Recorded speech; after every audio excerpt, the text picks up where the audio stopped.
Welcome to Creep Tales Hub, where winter silence is never empty, and the cold brings more than chills.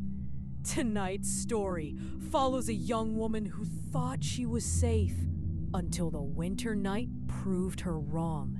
24-year-old Sarah Langford lived alone in a small rental house on the edge of town. After a long week of double shifts, she was finally enjoying her weekend off.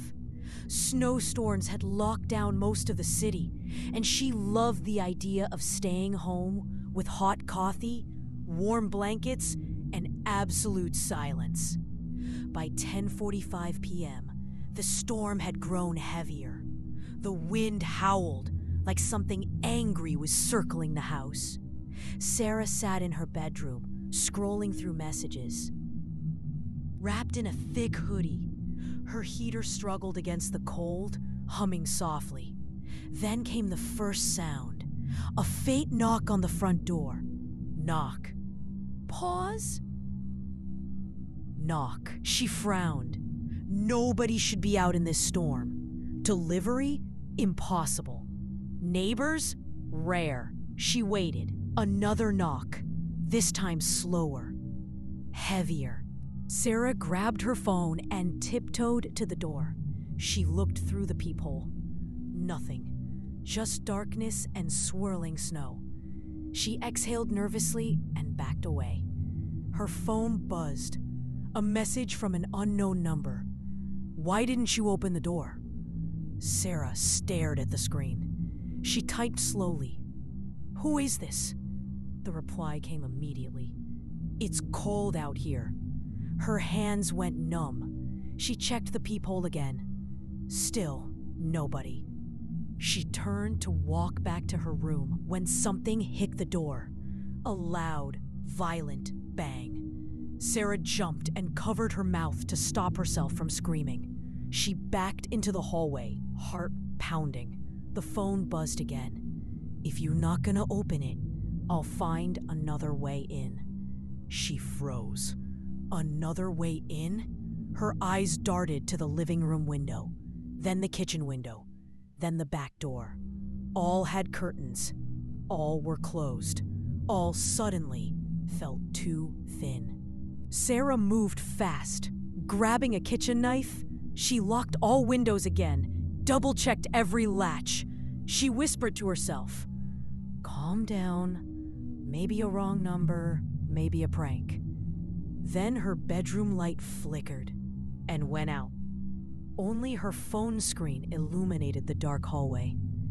A new message arrived. I like your house. Sarah felt like she couldn't breathe. She typed with trembling fingers. Where are you? Before she hit send, another reply came. Behind the curtain. Her body froze entirely. Slowly, painfully slowly, she turned toward the living room. The curtain by the window was moving. Not from wind. It was moving like someone was standing behind it, shifting their weight. Sarah didn't move. Couldn't move. Her phone buzzed again. Don't scream. The living room went silent. The curtain stopped moving. Sarah's heart pounded so loudly she swore it echoed off the walls. A black hand reached out from behind the curtain. Long fingers, skin cracked and frostbitten, moving like something that had never been human. Sarah dropped the knife. She ran into the bathroom and locked the door, falling to the floor. Her breath came out in shaky gasps. Something walked down the hallway outside. Slow, heavy, dragging. Her phone buzzed again. You shouldn't have run. Another message followed instantly. I know you can hear me. The creature scratched lightly on the bathroom door. Skrr, skrr, skrr. Sarah covered her ears and squeezed her eyes shut.